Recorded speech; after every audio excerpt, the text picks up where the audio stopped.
नमस्कार, आपण पाहत आहे भांडा फोड न्यूज. एका दमात भ्रष्टाचारी कोमात.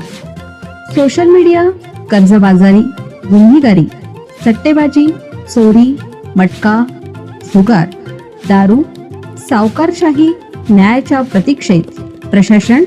भांडाफोड न्यूज. एका दमात भ्रष्टाचारी कोमात. तडजोडीत मान्य केलेली घटस्फोटाची संमती नंतर मागे घेता येत नाही.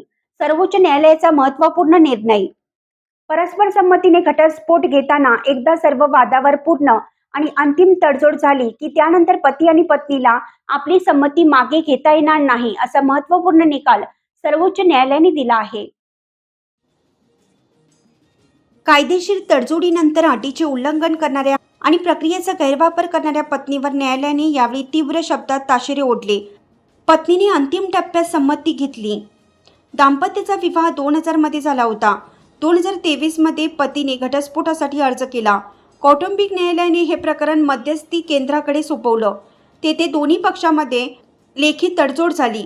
या करारानुसार पतीने पत्नीला 1.5 कोटी रुपये कारसाठी 14 लाख रुपये आणि दागिने देण्याचं मान्य केलं.